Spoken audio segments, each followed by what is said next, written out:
Oh, turnout for early voting in Willacy County was the exception to the rule in the country.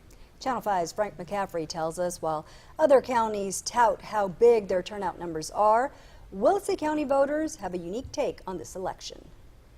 Yes, that's right. Antonio Arrieta says he's been reading the news reports about high turnout for early voting. He says he's not surprised to hear, however, that Willacy County had only 1,887 out of 12,436. Approximately 15% of registered voters turn out this year for early voting.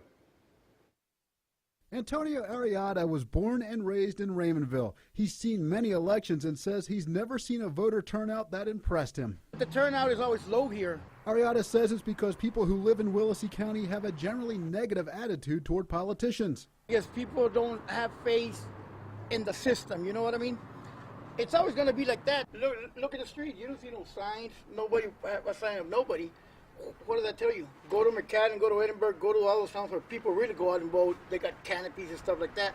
He says the polling locations in Willacy County are not always that inviting to Willacy residents. And he suggests that polling locations be moved to a place that would be more effective in enticing Willacy County residents, a high school football field. What they ought to do, take the election vote to the stadium, then they'll get the votes they need.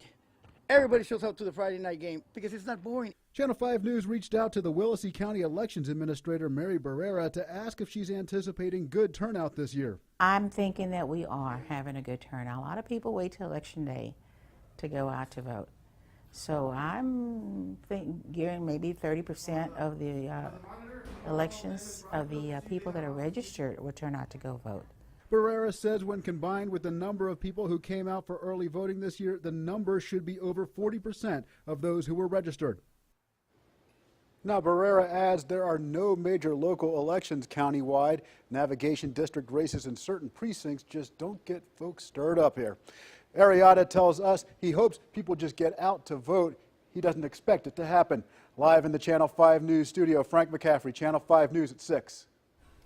Willacy County's elections department is not the biggest in the state. This is a Channel 5 News Extra.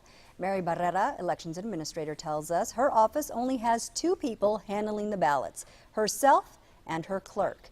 In comparison, Isla Salinas with the Hidalgo County Elections Department has 22 permanent staffers. Barrera says her office in Willacy County usually does just fine with 2 people. Depending on the election. There might be some elections that I could use an extra hand. There might be some that I might not need it, depending on the type of election we're having. She adds, even with anticipated high turnout, today's voting is going well.